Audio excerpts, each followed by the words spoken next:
Come on down to Agro Orchard, where you can try our famous ravenous apples.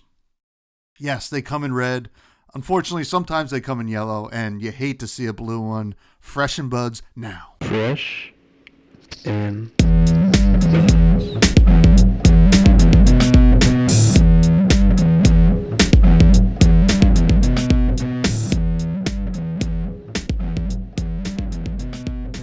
All right, folks, welcome back to yet another episode of Fresh and Buds. I'm your host, Tommy Fresh, and you are all my buds.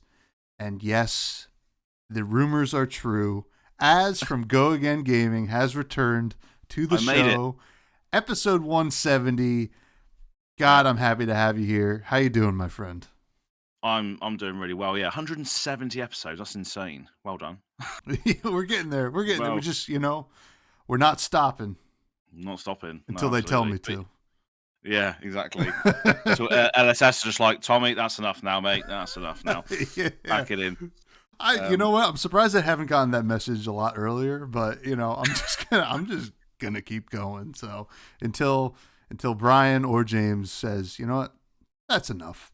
But yeah. Until then, we have a great episode for you all. We have Az from Go Again Gaming, fresh off of a trip to Osaka and Japan, and I want to know all about it, and as well as the League That Means Nothing. And then we're going to talk a little bit about the bans that just happened, because there's quite a lot of different stuff going on, like especially off the back of the World Championships in Osaka.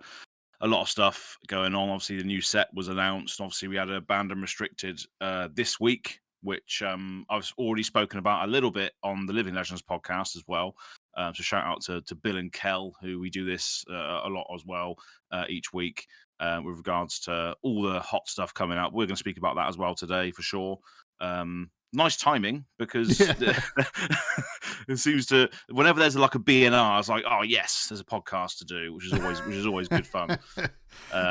It's gonna be a lot of fun, and I think that we'll have some relatively fresh ideas on it if we like the bands, and you were maybe a little bit ahead of the curve on some things, and we'll talk about that as you usually are, as you're just in general ahead of the curve, and that's why we have you on. You're our cutting edge guest, but pure chaos. And listen, we're gonna get a chaotic set coming up. That's right. But Japan, you brought chaos to Japan in probably a way they've never seen. How was your trip, and what are some highlights? It was absolutely insane. So obviously Japan is a place where a lot of like geeks and nerds want to go, because a lot of card games and a lot of geekdoms and all sort of stuff like spawns from Japan, and it's an amazing place to go. It's very, very clean. It's very, very tidy. Everything's organized. The food's great.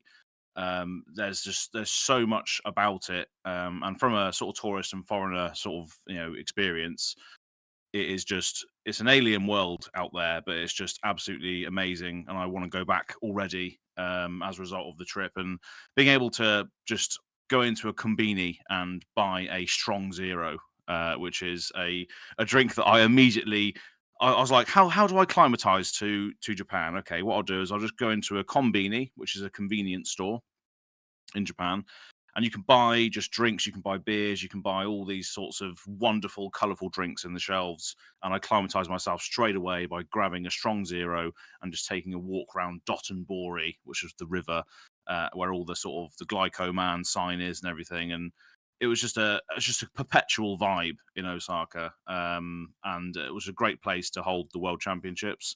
It was Halloween weekend as well, so on the Thursday night when I went out for Halloween, my mate who was also there was dressed up as Harry Potter. And he got all the chat, like everyone was like, oh, Harry Potter, and I was like, yeah, Daniel Radcliffe. So that was all documented as well. So everything that I might mention on the podcast today has all been documented in vlog fashion on Go Again Gaming. but it is very. I would say it's mature content, 18 plus, because Halloween night was absolutely insane. It was there was just stuff going on. Yeah, we're gonna everywhere. have to confirm your birth date if you want to go take a look at these vlogs over on Go Again Gaming pretty much channel. Yeah. Now, Strong Zero, I saw a lot of talk about Strong Zero on Blue Sky over the couple weeks that people were there, and mostly from you and Summer, and and I gotta know. So I'm in the beverage industry. I don't know what Strong Zero is. Can you explain to me what Strong Zero is in terms of adult beverages? Yeah, I mean, I don't actually know, to be honest. I just saw the alcohol content and the price, and I was like, "Holy hell, this is interesting." Because you know me, people probably know me by now. Like, I drink to get the effect rather than the taste. Sure. So when I saw Strong Zero was like 9% alcohol, and it was 220 yen for a can. Now, 220 yen to US dollars is about $1.40. Holy moly! Yeah, and it's got like 9% alcohol in it. So there's no sugar in it or anything, so it's fairly lean as well. But it is pure ethanol essentially that you're drinking. But straight out the fridge, while it's cold, is easy to pound down because it's just like a fruity cocktail sparkling drink, essentially. You can get lemon flavor, grapefruit flavor. And I believe that Strong Zero sales in general just increased like 5,000% while I was there. Because I was telling everyone about it. I was like, get on the Strong Zeros because it gets you on that level immediately. If you have one or two before you go to the venue or the sort of bar that you're on your way to, you're already at that sort of happy stage because of the alcohol. Now, I don't want to promote alcohol too much on these sorts of things, but it is a great way to just enjoy yourself and get you on that level straight away, and it's very cheap, which is why a lot of people were taken aback by. I think in general, Japan was very, very cheap. Unfortunately for them locally, the yen isn't great, but for us foreigners, our money goes a long way, so we can just spend a lot more and gain a lot more as a result. So we were definitely splashing as much money as possible in their economy over there, and that's for sure, on these drinks. But yeah, Summer was one of the ones that definitely took on the Strong Zero very, very quickly. I was hanging around with Ian from the Irish lot as well, Kiki, Elaine, the Team Ascent as well. Dagan came out. There was just so many people there that sort of were also gravitating towards the fact that we were just trying to have a good time, because I'm mostly there for any event just to have a good time, and a lot of people sort of witnessed that and was just like, yeah, why not? Let's just go out and have a drink and have a good time. And I think that sort of caught on. And towards the end, everyone was just loving life. I know a lot of people went there for the event and was actually trying hard for the first couple of days, whereas I was on it from the off. But yeah, it was the reason why I go to these events, and why a lot of people probably go to these events, is just to have fun and meet everyone from around the world. And I went there solo. I just traveled there solo because I knew that this community is so strong and everybody involved in it respects each other, whether they're a battle-hardened, seasoned player or a content creator or just someone who loves the game. Everyone's got that sort of mutual respect, which is always nice, I think, in this game. Haven't really had any bad experiences with like community members or anything, to be honest. It's always been pretty good, and there's quite a solidarity between everybody, I think, which is nice. Yeah, no, it's pretty incredible. I mean, the caliber of player that has let me hang with them has been listen, my two sons, Mo Bogsley and Dagan White, alone letting me hang out with them, which I know it's embarrassing to hang out with their father at these events, but listen, they let me hang, and it's a good time. So it is pretty incredible. I think our community is excellent, and this is a great example for anybody out there that's kind of on the fence about maybe traveling to an event, maybe not all the way across the world, but hey, listen, if there's one relatively close to you, it could be worth it for the community experience alone, which is really neat. And that's the reason. That's the reason I go, mate. That's the reason I go to these things, is because you get so rooted and ingrained in the people that are playing the game at various levels. Like I remember speaking to Pablo Pintor at the Calling Birmingham, and I also met him very, very briefly, as well as a lot of the Sunflower Samurai guys. I actually got a Sunflower Samurai dice from Daniel Correas, that I played in the round 1 of the Rosetta sealed event for the IRA promo on the Sunday. I played against him in round 1. It was Aurora Mirror, so we were both playing Aurora. I hit him with like a 21 damage turn, and he still beat me. I'm just like, how are you doing this, Daniel? For goodn's sake. He switched like a mid-range plan like halfway through, and I'm like, what the hell's going on here? And then suddenly I was losing. The Sunflower Samurai team. Where was I going with that? Yeah, the players, the caliber of players. Doesn't matter who you are or what you're doing. If you're there to enjoy Flesh and Blood, they're ultimately there to enjoy Flesh and Blood as well. So they can just vibe with you on that level. Despite them being tons better than you, they're still happy to hang out and have fun, maybe teach you a few things. So, yeah, absolutely. And listen, and this is actually a nice segue into the next thing I want to talk to you about is that these players do want to have a lot of fun, and a great place to have a lot of fun while you're maybe not at these events is the League That Means Nothing, which takes place on Go Again Gaming's YouTube channel. Yeah. Notably, I think Florin Christian Lachlan was in the league, and I think season 1. Yeah, season 1. And we're probably looking at with some other great players playing in it, but just playing some sillier decks, maybe something they're going to have a little bit more fun with than the high stakes tournaments. Yeah. Can you tell us a little bit more about the League That Means Nothing? Because we're entering season 3, and how people can perhaps consume the content that comes around it, as well as hopefully get into it in future seasons. Yeah, definitely. I mean, just to break the episode of regards to the time frame. When is this being released? Is it? This will be out on the 15th. No, this will be out tomorrow. This will be out on the 14th of November. Oh, okay, yeah, nice. So in that case, then, so the signups for this are still available when you're hearing this. So just to give a brief summary, just in case you do want to join, you're hearing this on Fresh and Buds. We've got 40 players registered in this tournament on Gem so far, and it's a cap of 50. So there's 10 spaces left, basically. So if you do want to join in, it's a webcam-based tournament. And it's going to be running until it's going to end around about before Pro Tour London starts. Again, another event I'm going to be going to as well, Pro Tour London.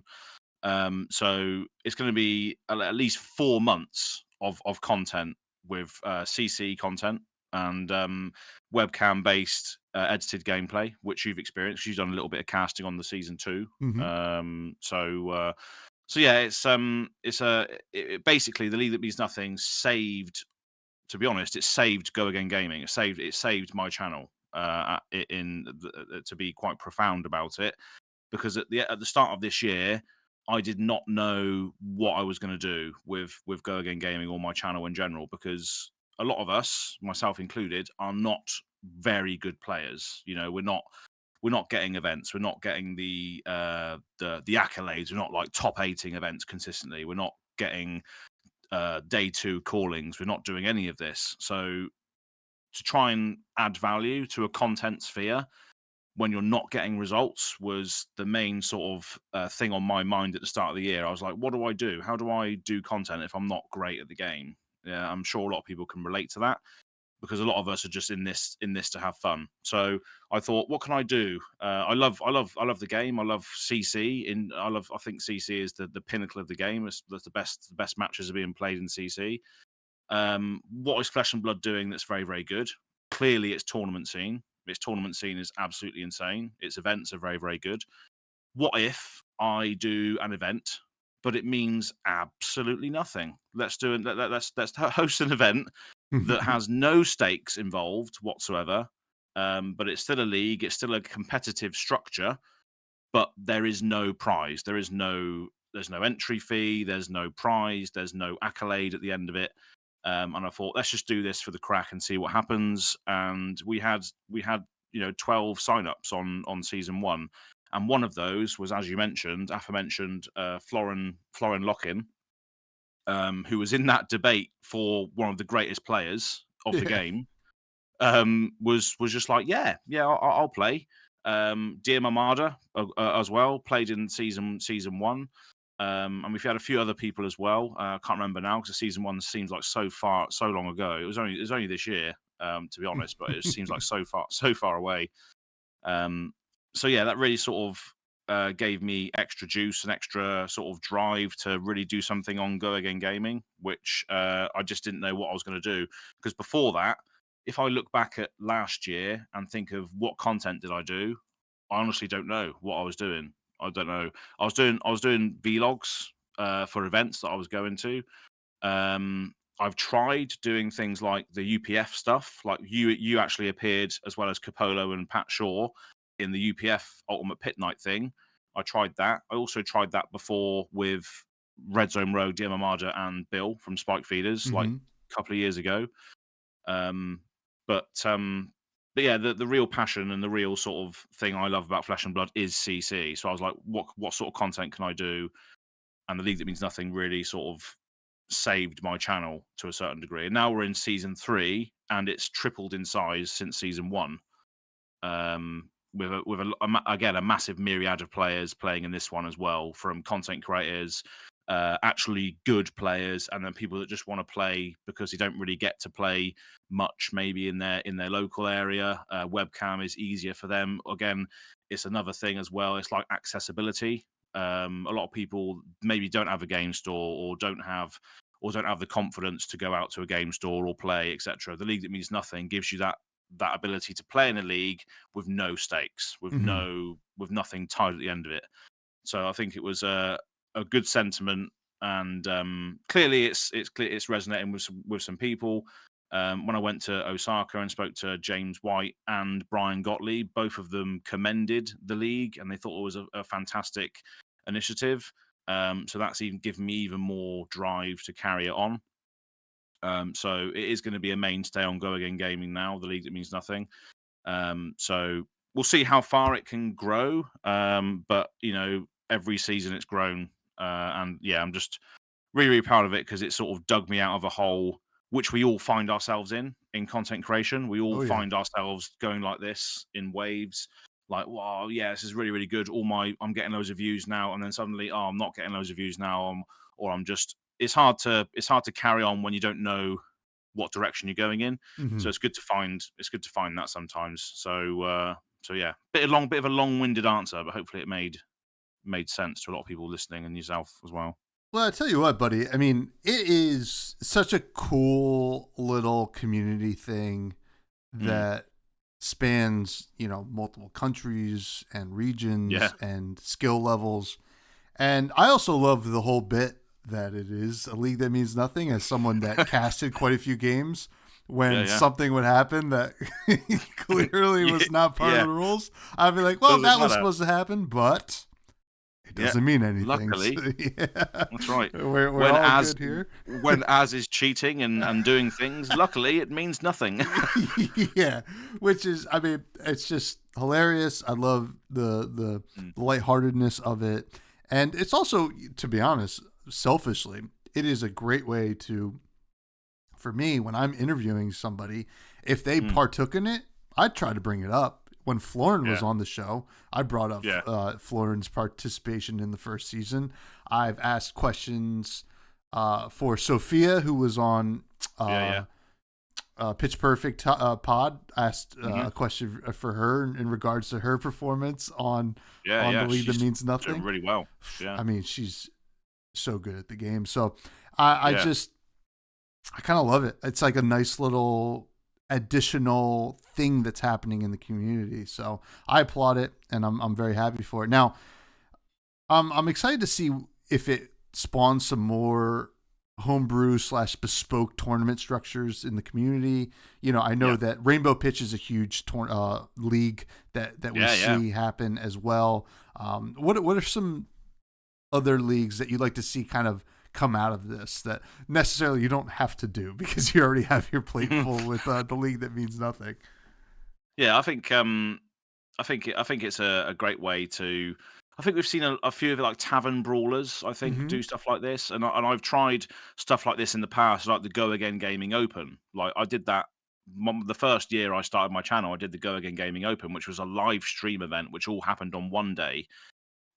So I think these things are great. I think you should try and build them or try and do them if you can, because it's a great way to sort of bring people together from all over the place and play games that not necessarily part of LSS's tournament structure, but it still allows you to engage in the game in a way which might be more sort of suited to you. So the more people can sort of build it and do it, if you build it, they will come sort of situation. There's always going to be room for more things like this, and I think the Rainbow Pitch League is fantastic.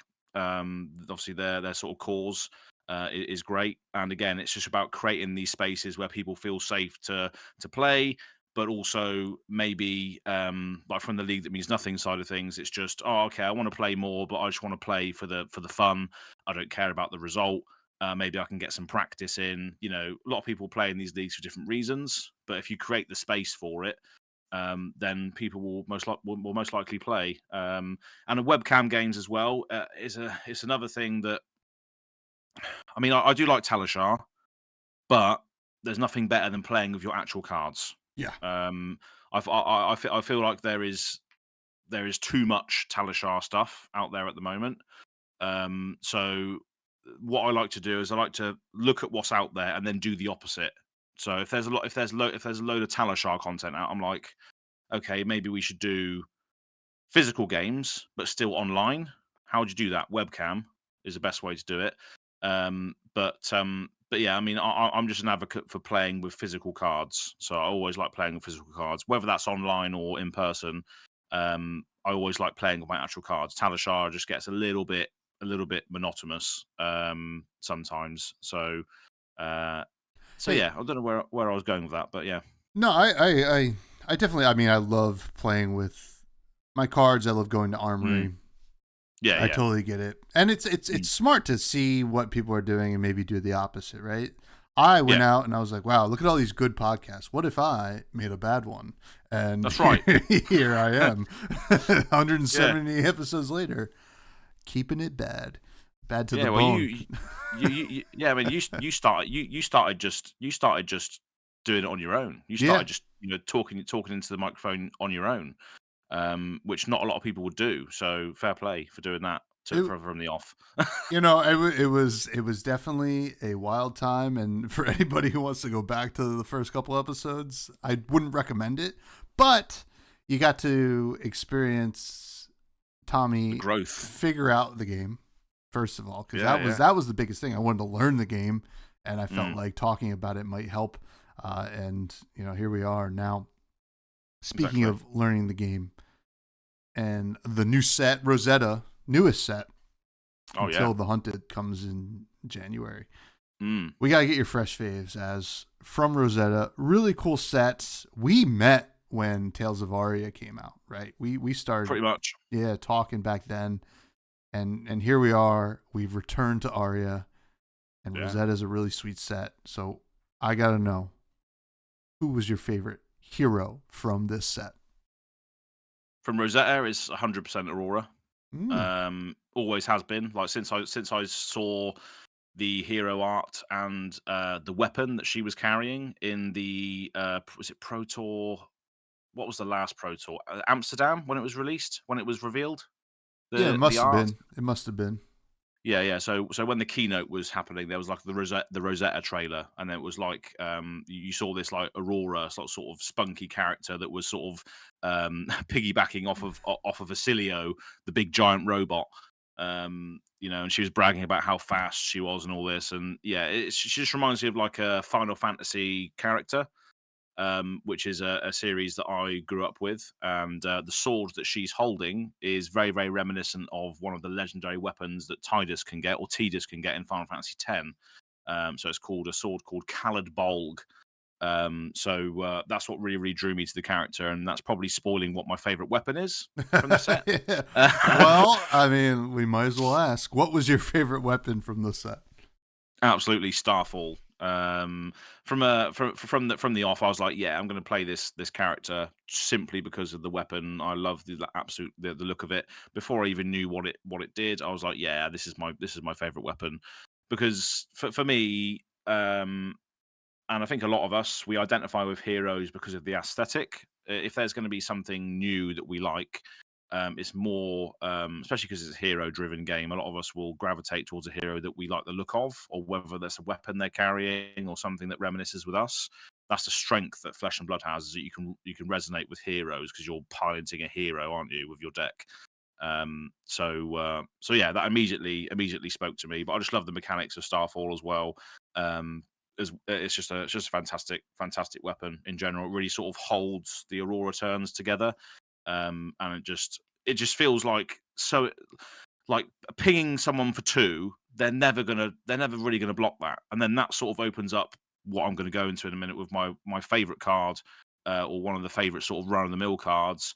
It just opens up a load of things when you hit them for 2, when you dealt damage to them, because nobody wants to block a sword for 2. Let's be honest.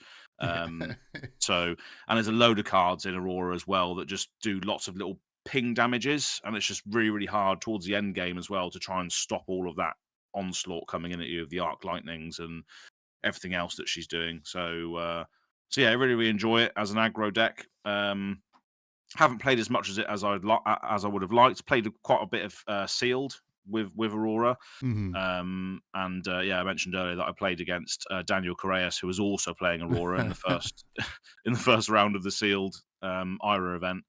But yeah, it's my favorite hero and favorite weapon is Aurora and Starfall for sure. Well, it is refreshing, and I think I've mentioned this before on the pod, but that we had Rosetta Thorn for so long, which clearly very powerful, a lot of people's favorite weapon, but the play pattern with that was always swing with your weapon last, right?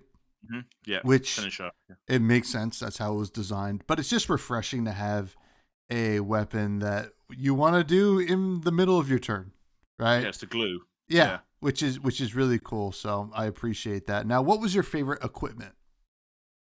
Oh, this is easy. Actually, I have it right in front of me here. Actually, so also during my sealed events, so basically during Worlds, my friends who couldn't make it, they basically paid for my entry to get the anime Viserai or the anime Dory or the anime Nu.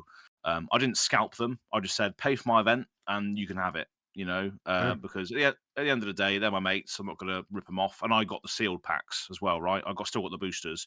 And I got some good stuff out of those boosters. I got a cold foil Starfall, which I'll show off because it's on my desk. And then my favorite equipment of the set, which I also got a cold foil of, was lightning greaves. A nice little Japanese lightning greaves that I got out of the Japanese box. So yeah, lightning greaves is my favorite out of the set. It's a beautiful piece of art from Izuwadi. For one, again, talking about aesthetics, mainly that's why I gravitate towards certain things. But it's also just a sick piece of equipment that breaks the game in a certain way with regards to instants and giving it go again and all this. Plus, it blocks as well. There's an argument to be made about Snapdragons being in Aurora and all this, but I just love lightning greaves out of the Rosetta set. I think it's great, and yeah, I was just happy. I was happy to pull one as well while I was in Japan. But I would say that it is hard to play sealed in Japanese if you don't know the language. Yeah, I can imagine. So, mate, I played a MST sealed Japanese, and I was playing with Enigma that I don't really normally play with, and I was like, wow. I had to get Google Lens out, Google Translate, and then scan the cards to know what some of them did, because I wasn't really familiar with it. So that was funny. Hey, listen, fair play to you, because that is That is very, very tough to do. I couldn't. That would be my nightmare because I can barely read like English. As it is. Yeah. So. Yeah. But yeah, Lightning Greaves is sick. I mean, as someone who plays a lot of Vasilio, it is the bread and butter of that deck, and lets you do insane things in that deck. Yeah. So like you look at that card, you're like, oh, this is pretty powerful in Aurora.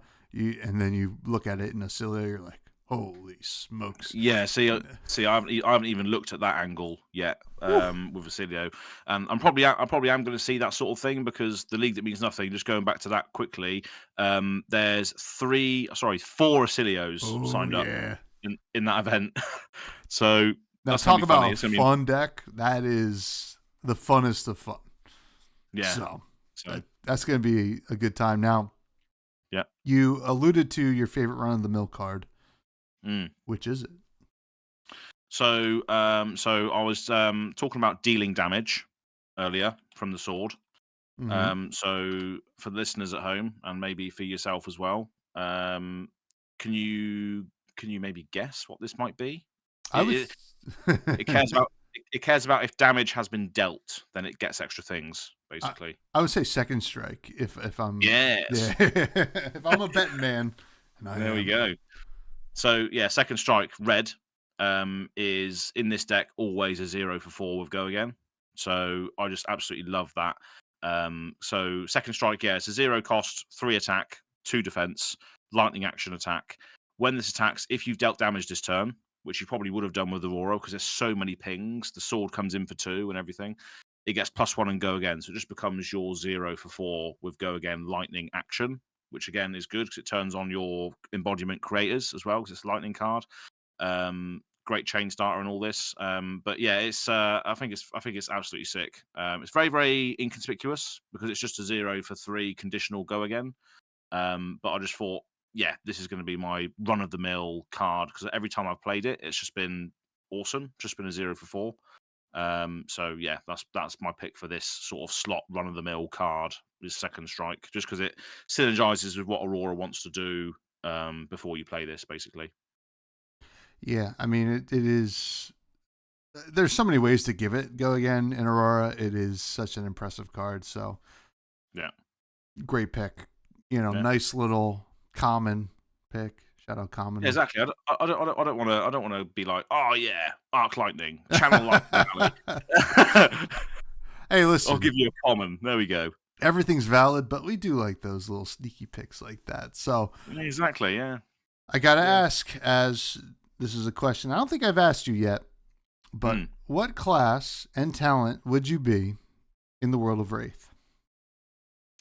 In the world of Wraith, or just in Wraith in general, or is it just based on the Rosetta stuff? No, just in Wraith in general. We dropped you right into the fray.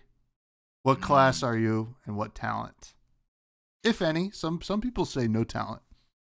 Yeah, it depends on whether I'm thinking of myself on a card or what I'd want to do, or whether it's based on my actual life skills being dropped into the world of Wraith. Mm-hmm. So I'm gonna go with if I was just picked up and thrown into the world of Wraith. Like if I went through like a Doctor Strange portal for whatever reason, and then I ended up in Wraith, I would probably have to go with Bard, simply because I have a bit of musical background and I might be able to sort of get my way through Wraith being a Bard, perhaps building a merry band of adventurers just to have fun and have a good time.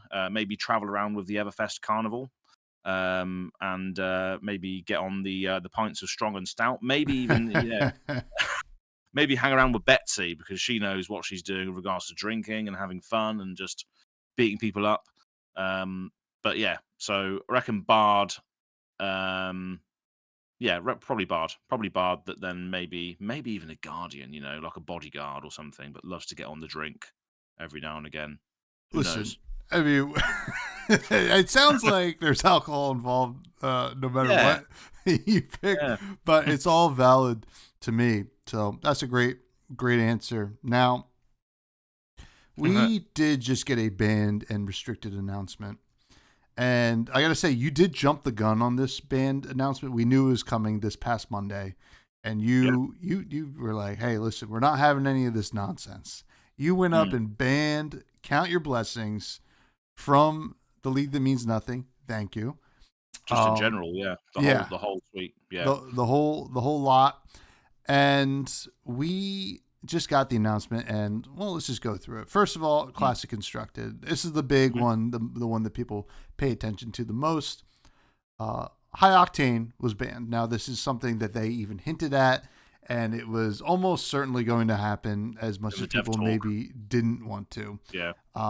The degeneracy that card creates with things like the processor, but also like just designing cards in general in that class, it becomes difficult, right? It's not unlike Berserk, where it's hard to design around it without breaking that card, right?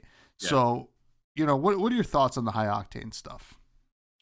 Yeah, the High Octane thing was it's hinted at very, very briefly in one of the dev talks on the LSS channel. It was on their watch list or their radar, I believe, was what they were saying. But yeah, I mean, it really, really falls into that conversation of the whole sort of offensive overlap situation. It's the lack of agency that you have when you see one of these things go off, especially comboed with the new cards from the deck, the Armory deck, like the draw card one, the Cerebellum one. So yeah, I think it fits into that category of just having that extreme offensive overlap where you don't have any agency to defend when these sorts of turns go off. It makes sense as to why they would do it. I mean, I know a lot of people are a little bit in the dumps right now and making sad mechanologist noises because of this. Sad beeps and boops. Literally, yeah. Bloop, bloop, bloop, bloop. Yeah. It's like the sound R2-D2 makes, like one of those sounds. But yeah, I think Mech has a lot of strengths outside of this. It's just one of those power cards that a lot of people don't like to see get hit, unfortunately. But I think in the grand scheme of things, it probably does need to happen, especially with the tools that were given to Dash and Mechanologists in general with the new Armory deck. So yeah, I mean, I can't really speak too much from it because I don't really play too much Mech, so I can't get the feeling that Mechanologist mains get with this being banned. Capolo, I hope you're okay. But yeah, it's just that extreme offensive overlap, which is what was one of the main sort of points of the whole book banning, Art of War, all of that stuff. The agency conversation, not having enough.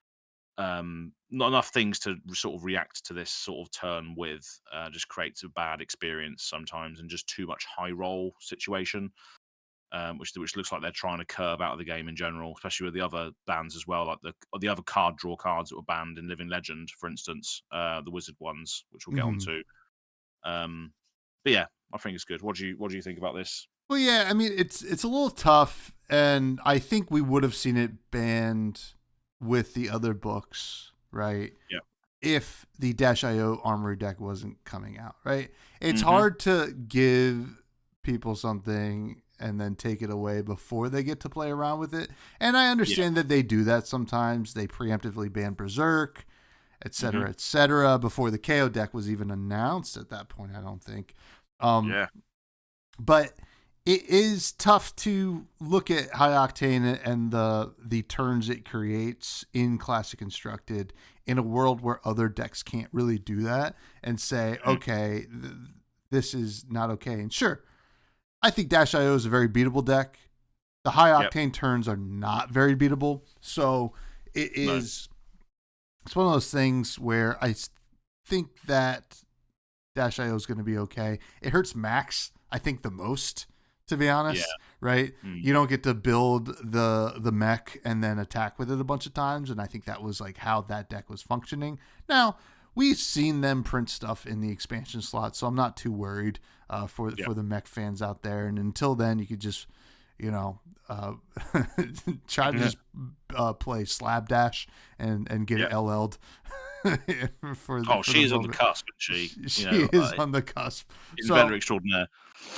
We'll see. Now, the big thing that happened that a lot of people were expecting, however, I don't think they expected it to happen like this, was Not like blue. this. No, not like this. Nice Matrix. Literally, yeah. Oh man, that's a good reference. Your references are sick, bro. Blue, count your blessings. Got the axe for now, as they said in the article, right? So James White did write the article. So blue, and understandably, blue count your blessings was definitely the best thing about those new and Enigma count your blessings decks, right? And I've always felt like it wasn't fun to play against, to play, or to watch, right? I've always been in that camp. And, you know, I do worry a little bit when they say we'll probably unban this when there's more tools. I don't know how many tools you can make. I think the tools have to exist in the arena and probably as equipment slots, right? Yeah. For it to be okay, and it's got to be generic, because if you're going to print tools to fight a generic card, I think the tools should also be generic. So we'll see what that looks like. But in the meantime, I think this does make Count Your Blessings not a real strategy. That's 3 less copies that will be in your graveyard. Yeah, definitely curbs that life gain, doesn't it? Having those 3 out there. But the part of this article, which is a little bit sort of iffy to me, is the way that they say Count Your Blessings Enigma is what a control deck should be. I don't know. I don't think life gain is or should be counted as a control strategy. I just don't think it's very, very interactive. Like life gain in general, I think it's quite a hard thing to balance, especially when illusionist exists, because that's another thing that sort of Flesh and Blood leans on as an axis to sort of act as a control deck, because you're having to make the choice as to whether you attack the person or the permanents. So yeah, those two things combined is a little bit of a spicy cocktail that I just don't think is a good combination to have. But what is a control deck? It's hard to really know at this point. But if it's being said that a control deck should be looking like this, like a life gain illusionist, I don't know how I feel about what that is. I really like the. I don't know whether this is really a control deck, but I like the way assassins work. Like things like that strip cards from hand, or censor, which means you're rewarded for knowing what the opponent wants to play next turn, or there's a card that you don't want to see being played against you. Censor is a good way to do that, because you're like, oh, okay, I'm taking a gamble. I don't want you to play this card because it affects my next turn, for instance. I think that's cool ways of interacting and controlling the game, but gaining life and having permanents that then detract you from attacking your opponent, I don't know whether that's sort of a gameplay sort of pattern that I would like to engage with. But then everyone's different. But that's just my thoughts on it. I've never really liked Illusionist, to be honest. Yeah. But there we go. I'm with you on that one. And you know, it's totally valid if you do like Count Your Blessings and how it plays. Yeah. I think that probably at a competitive level, I think it's totally fine, right? It's okay to have this, make people figure it out, especially if you give them the tools, right? You're going to enter a tournament atmosphere knowing that you're going to run into that deck. You have the tools, and you can handle it. I worry about it at the armory level, because it's armory, right? Like, how can you really prepare for everything? You don't really know. Right? No. Unless you're really in tune with your local meta, which some people are. But like, if Joe Schmo was like, you know what, I usually play Fi at these things. I'm gonna be a little cheeky. I'm gonna play Count Your Blessings this week, and then all of a sudden, another person runs into this deck and feels like they cannot do anything, and that does feel like a feels bad. So I'll be interested to see what kind of tools they print to handle Count Your Blessings, because what we have currently, I don't think is enough. And you know, we'll see. I don't know. I'm glad it's gone. I will say I'm glad it's gone for now, or at least 1/3 of it's gone. Yeah, we'll see what they print in order to make them feel safe to bring back the blue one. Now, Yeah, that's it, and that's exactly why I banned it in the league that means nothing, mhm, because I knew it wasn't going to be entertaining for people to play against if they were just playing for fun. yeah, I knew it wasn't going to be entertaining to edit or cast, or for people to watch, because a lot of people that I've or a lot of the stuff that I've seen on the internet is like, this isn't really fun to watch. That it was.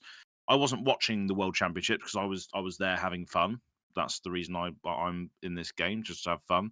But with that I think the Count Your Blessings new deck that Michael was playing, that was the one that went for 2 hours long, wasn't it? I think that game. It was. I'm not sure the exact time, but I wouldn't be surprised, right? Like that, Yeah. and there's a lot of decisions, and I can appreciate that, like Mm. for that level of play. But a 2 hour plus game 2 hour game. Yeah, is, that's like that's a whole another issue, isn't it? The scheduling. Like yeah, you have to equate another hour onto these games just because of one play set of cards. yeah, yeah. It's pretty insane.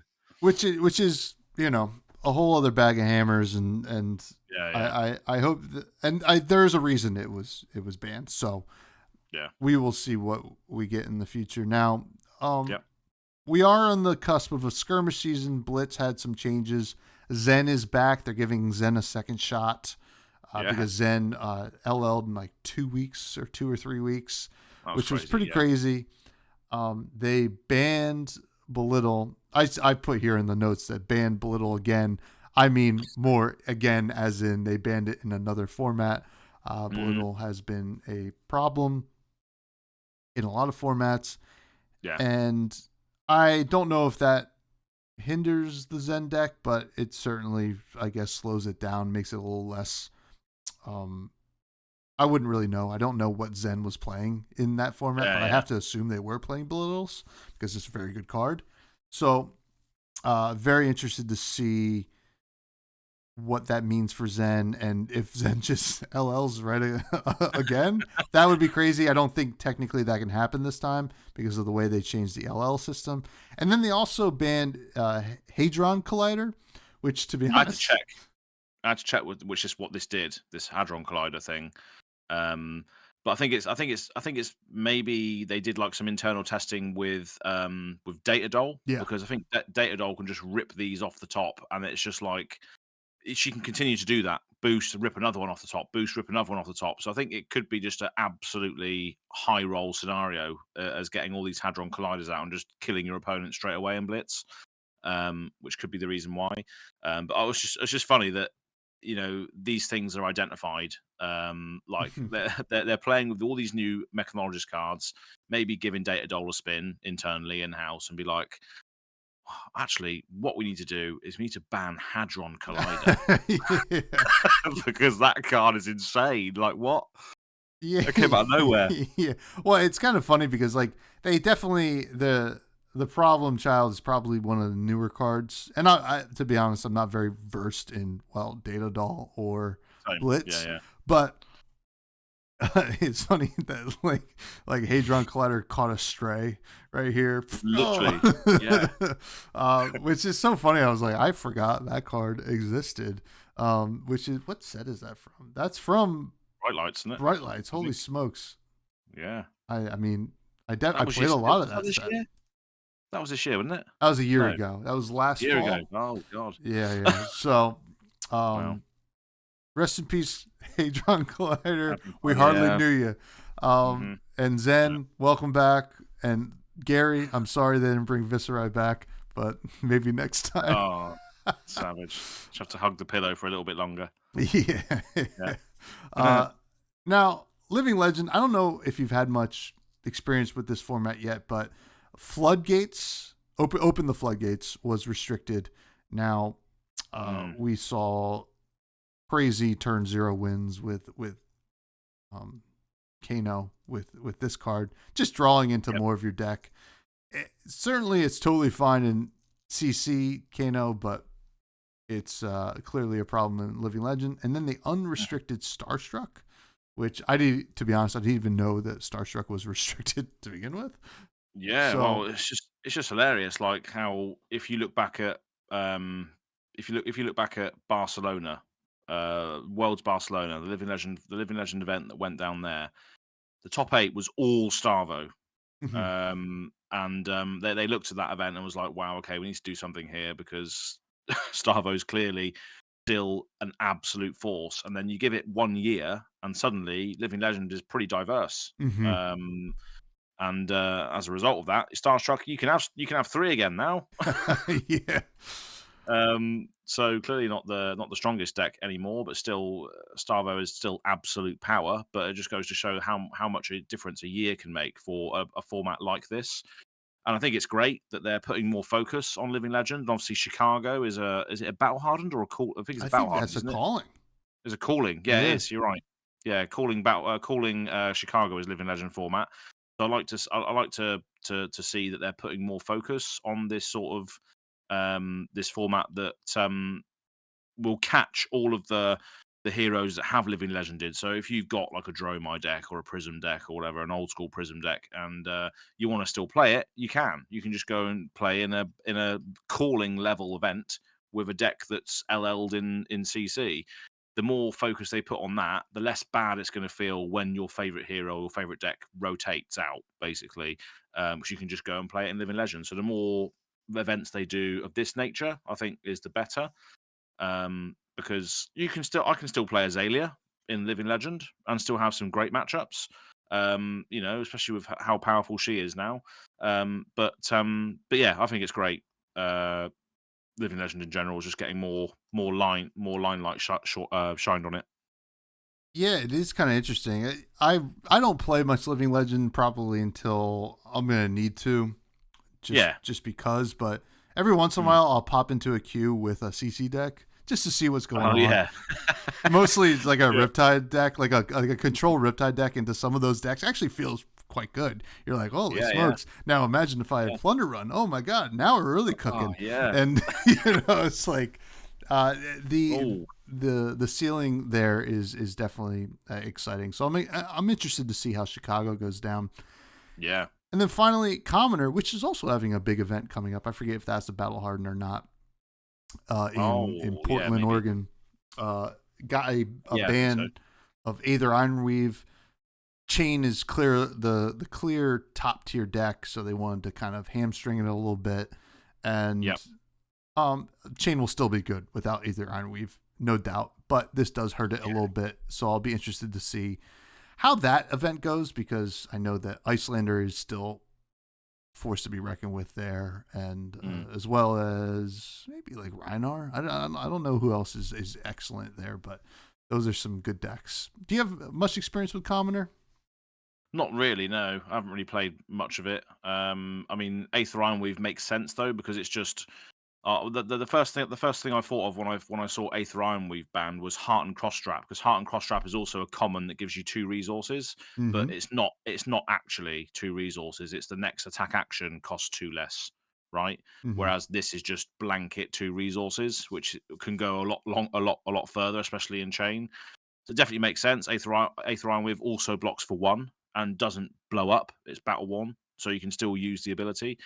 And clearly, Chain is an absolute force in Commoner because the hero ability is just cracked. It's action points and card advantage. It's just chain things basically. So yeah, it kind of makes sense to nerf that. But haven't had too much experience with Commoner. But maybe one day we'll see. I played a Commoner Armory this past weekend. I brought Acilio, and it was not good. However, I do think I retuned it to make it somewhat competitive, but Icelander's the top dog in Commoner in terms of wizards. So Ice Vein's common, isn't it? Yeah, I think so. Yeah, exactly. That makes sense. That's a tough one. 5 arcane, then discard if you don't pay. That's like horrible. Like, Now, speaking of Aether Ironweave and your favorite hero from Rosetta, playing Aether Ironweave on Arc Lightning, using those 2 resources to pop a gold to like deal all this extra damage. Oh, it's so cool. It is so cool. Now, we do have some listener questions coming from the Buds in the Buds Discord, free for anybody that joins in the show notes below. Yep. People are always excited to have you on as Darth Prentice asked. I don't know why, but there we go. Well, you're the best. You're the best. I mean, that's why. Darth Prentice, aka Greg, asks, besides your wallet going AWOL, what was the most chaotic thing that happened over the Worlds experience? Yeah, so the wallet going AWOL was pretty interesting situation. I can imagine. So yeah, but that whole night, which led up to the wallet going missing, was pure chaos. It was absolute chaos. Everybody was in the same bar. We had Team Ascent in there. We had Darkodius. We had Kiki. We had Elaine. We had Ian from the Irish lot. We had me in there, and then also I was when I spoke to James during the meet and greet thing that he does when he goes to these events. I followed him up on the drink that he said he would go out with me with and have a drink on the Living Legends podcast when we had him on. So I followed him up on that. And I was like, James, we're going for a drink then. And he was like, I'll let you know later. And I was just like, yeah, that's not going to be a thing. And then I was like 6, 7 o'clock. I was getting ready to go out to this arcade bar. And James White just messaged me on Twitter just saying, where are you at? I'm just like, oh, okay. Well, yeah, I'm going to this arcade bar in a bit. Do you want to come? And he was like, yeah, I'll come to you. And I initially I said, I'll come to you because I know you're obviously based around the venue because he was staying near the venue. But he was like, nah, it's all right. I'll come to wherever you are. So him and Joe, his big bodyguard, Joe Sapp, lovely man, both came to the arcade bar where I was going. And everybody that was there was like, why the hell is James White here? So that was just pure chaos. That whole night was just great. It was ended on a bit of a sour note because I lost my wallet and all that story. But that night was just pure chaos. And everybody that was involved that night was just like, wow, this is a sick night going on here. Yeah, I mean, apart from that, the whole weekend was pretty much chaos incarnate. I would say that probably the most cursed, in a great way, night was Halloween night. That night and that vlog, which is available on Go Again Gaming, is definitely mature content because there's Halloween costumes out at large. Or lack of Halloween costumes out on that video. So yeah, it was Halloween night I think was probably the most unhinged night, which was pretty insane. My mate was dressed up as Harry Potter, and we were just going around. I was just shouting, "Oh, this is Daniel Radcliffe," and everyone was like, "Oh my god, really?" And yeah, some people had to stop and look for a moment because he actually looked like it. He had the sort of like wispy hair, glasses, same sort of complexion as Harry Potter.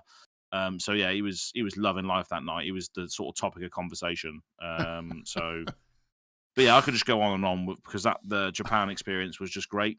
But it was all documented on Go Again Gaming. So if you want to know more, then all the experiences and all my interactions were basically on there in the flesh and blood.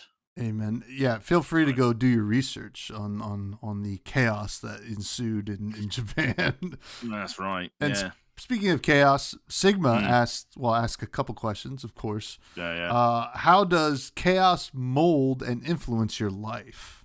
This is question 1 from Sigma. Yeah. Chaos is I think everybody has chaos in their life. Yeah. Life is never simple. It's always like full of ups and downs, but I've learned to just deal with things as they come. Try and not focus too much on what's happened already or what has not happened yet. I think a lot of people sometimes can get too caught up on what has already happened to them previously or what could happen to them, which hasn't even happened yet. It's like this anxiousness for the past and the future at the same time, whereas I like to live in the perpetual moment, which I think is very important to dealing with a lot of things, whether that's good or bad, that are presented to you. So I think chaos, that's how I view chaos, is just living in the moment and just, acting on these threads as they're presented to you, rather than thinking about, what could have happened or what should have happened or what did happen that I can't change because it's already happened. chaos is that perpetual moment, which is what I live in all the time. So that's just my life. I like to live in the now, basically. There's nothing wrong with that. I learned about chaos as a young boy watching Ian Malcolm talk to Laura Dern's character in Jurassic Park. Then, you know, little did I know, it'd be my whole life. Next question from Sigma is, how's the Team Turd experience going? What goals has it accomplished? How serious you want it to be? And how do you see it going forward, milestones-wise? Is it still a rough draft? Now, I don't know what Team Turd is. Yeah, so Team Turd is like a team that I formed, which is just full of players that either know that they're shit or are happy to be in a team where, again, the results do not really matter. So again, it's doing that whole thing of turning something on its head for a different reason. So you see like Sunflower Samurai, Team Ascent, you know, the Wolf Pack, all these teams out there that are getting results on the board and doing really, really well. And what I wanted to do was do the opposite of that. I wanted to build a team that is just full of players that are not or have not got accolades. And I wanted to fill people with fear if they were to sit across from a member of Team Turd, knowing that they have nothing to lose. It's like a rat when it's been cornered. Literally. Yeah, absolutely. So one of the achievements is to get someone on stream that is part of Team Turd, and for the commentators to be like, "Oh, this is Az. He's from Team Turd." I just want someone to do that. That'll be so funny. Just like you're part of a team, but they clearly just do not care. You know, it's all part of that. It's all part of that. Looking at something at it through a different lens. It's a team that doesn't care about the results, but they're a team anyway. They're in it for the fun. They're in it for the laugh. And if that instills fear into your opponent, and if you get beaten by a member of Team Turd, then you must be shit as well. That's the motto. Then you're part of the team. It's actually part of the team. Yeah, even if you're on another team, welcome. Welcome. Spreads like wildfire. So it's just a team. So we're on Discord and stuff. So we've got quite a few members in there. It's not really there's no sort of limit as to how many team members there are. It's just like whoever wants to join can join. You know, it's just, you know, free for all. I make like a little graphic card for the person who's joined. It says their accolades on there. Some of them just say, "I won an armory once." That's my accolade. But yeah, we'll see how it goes. A few people have done quite well in Team Turd. So we had Ollie from Germany who did top 8. He top 8'd the I think it was the Battle Hardened in Amsterdam. So we've had a few. Yeah. Perhaps Team Turd isn't that much of a turd. Exactly. Then the final question from Sigma is Japan the craziest place you've been? No, actually. Hartford, Connecticut was absolutely crazy. Yeah. I mean, we get that a lot. Yeah.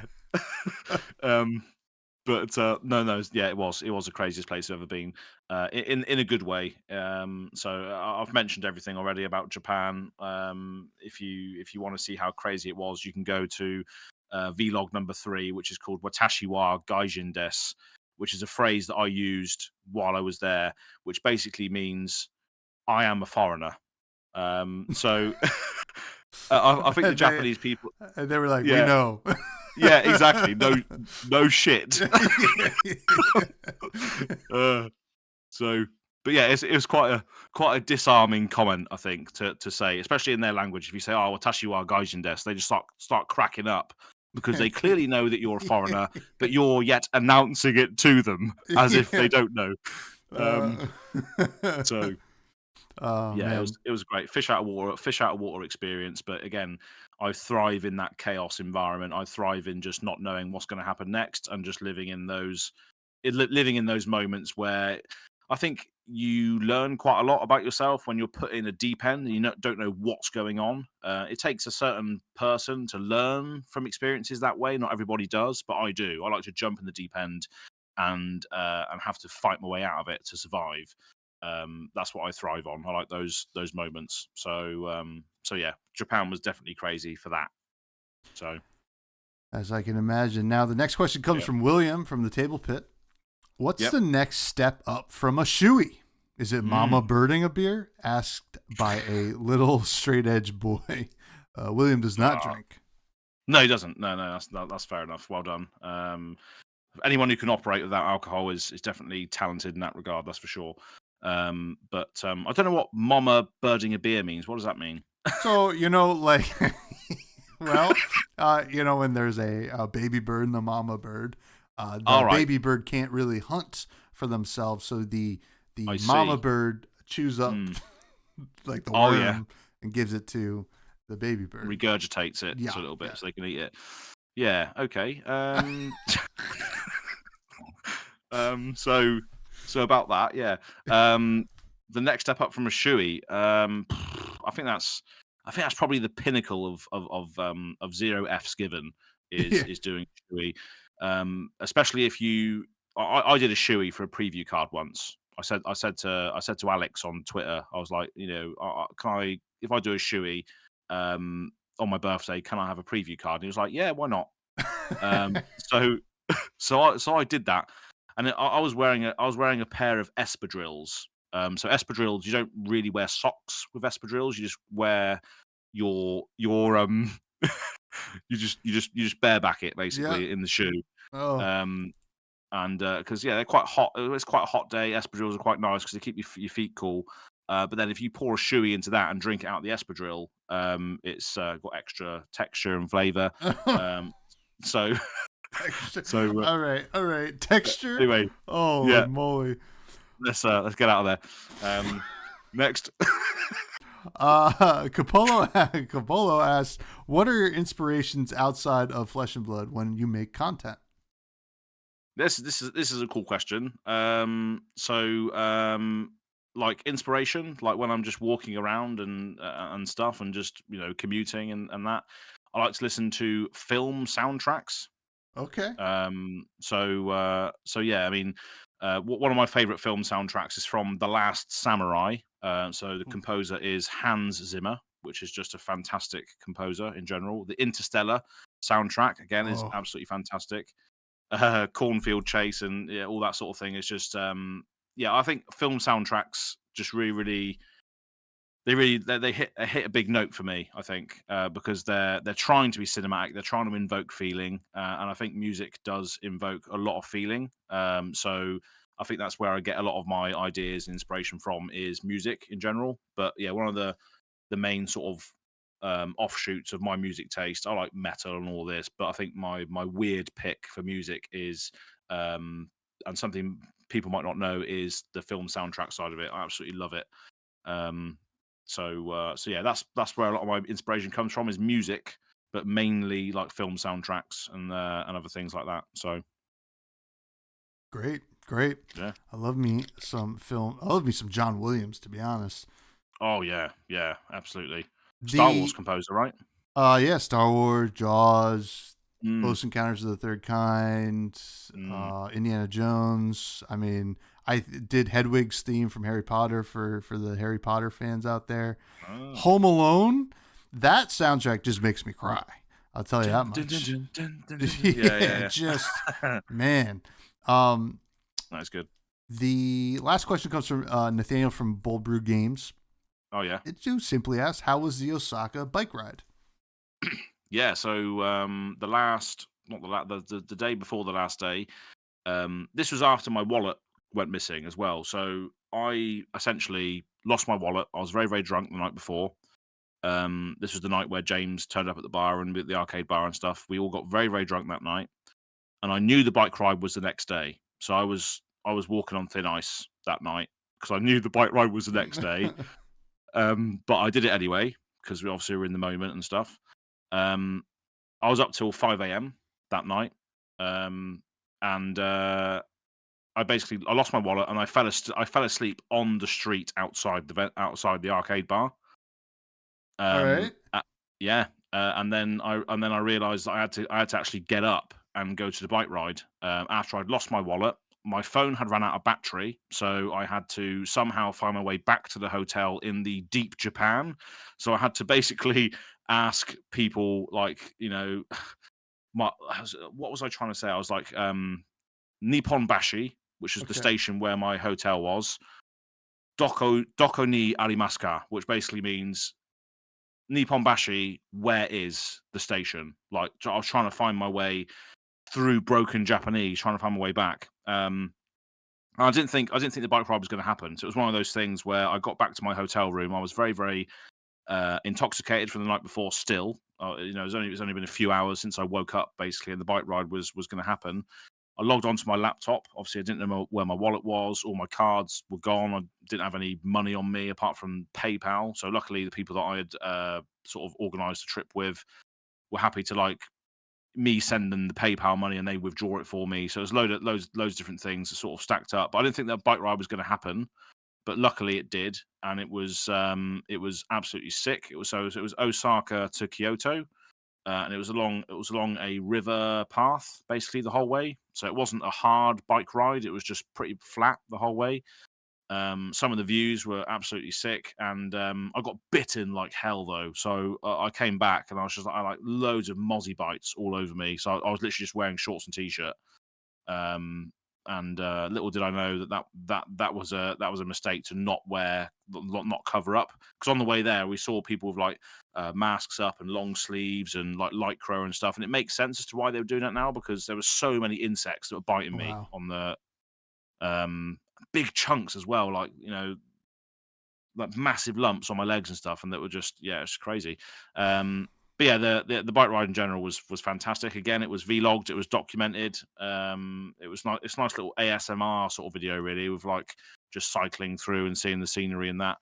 But yeah, it was great. It was really, really good, and it was even better because I didn't think it was going to happen after the night before, because I'd lost my wallet. I was really, really down in the dumps. I was like, oh lads, I've lost my wallet.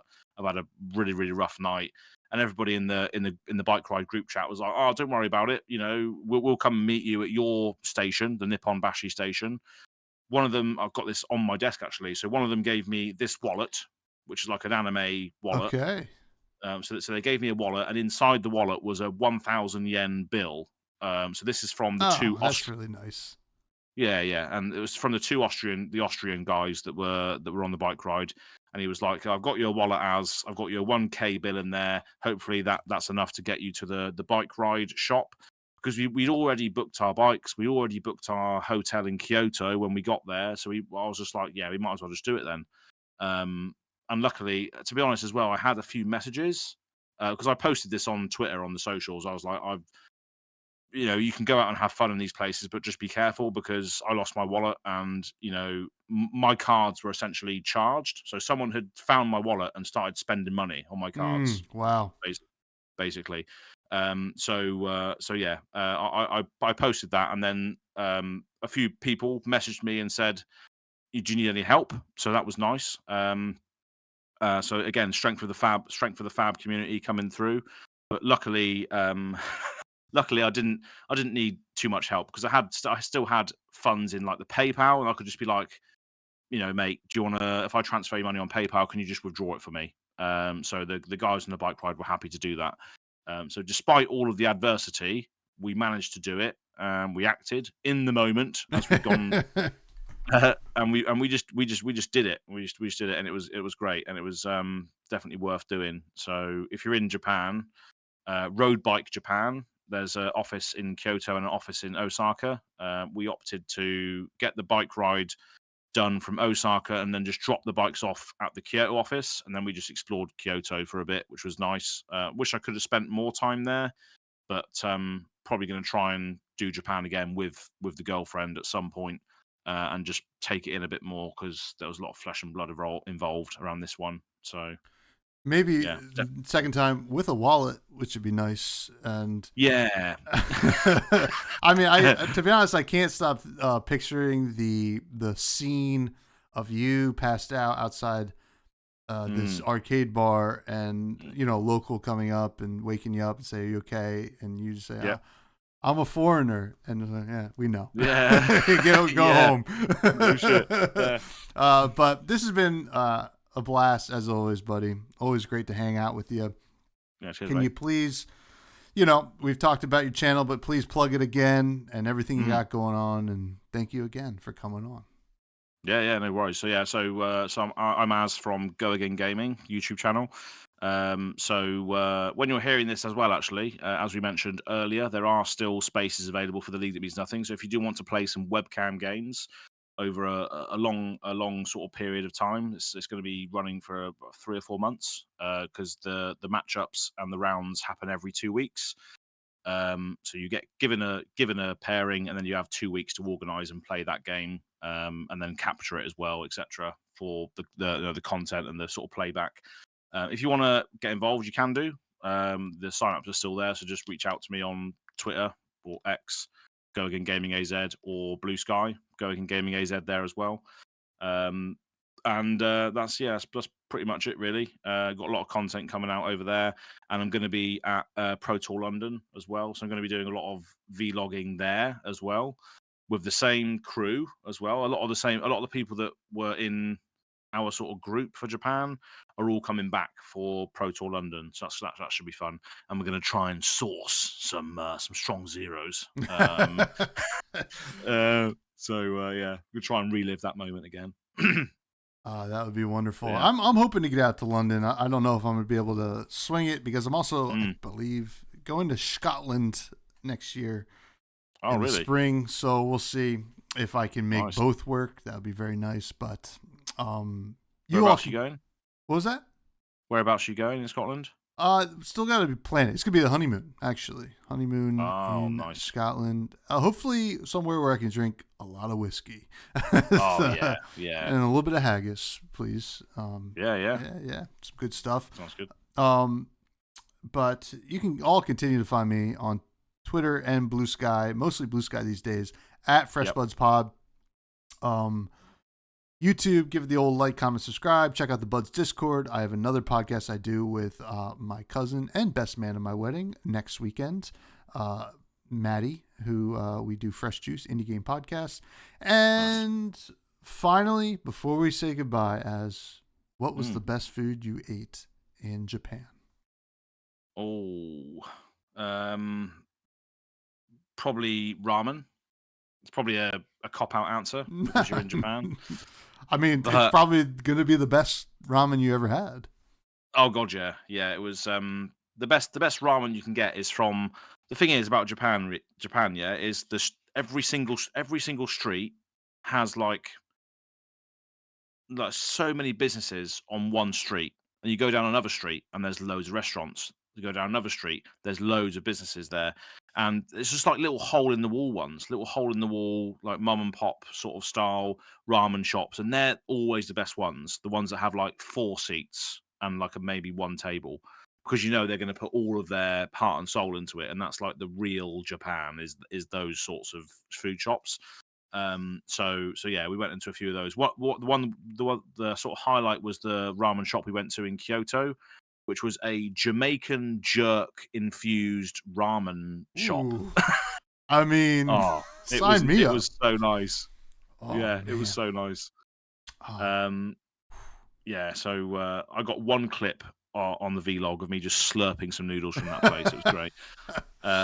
But yeah, so ramen was it, and also I really enjoyed. We went to a yakiniku restaurant. I think that's what it is anyway. It was like you basically order raw meat, like wagyu steak and other things, and then you cook it yourself over a coal grill. So yeah, that was one of the first nights I think we went to one of those. Sounds good. And that was really nice as well. Yeah, the meat was absolutely fantastic there. And yeah, the food quality over in Japan is ridiculous. Even from the konbinis, like there was points where I was just, I was stumbling back from a night out, and I went into a family mart, which is open 24 hours a day, and I could just walk in there and get a sort of chicken teriyaki and egg sandwich for a couple of $100. And it was just so sort of meticulously packaged, and it was really nice for a sandwich that you can get from a convenience store. It's just like Japan just does it differently. It's just, yeah. So I ate a lot of food out there. That's what I'm trying to say. Yeah, I mean, listen, I hope to get out there one day and partake as well.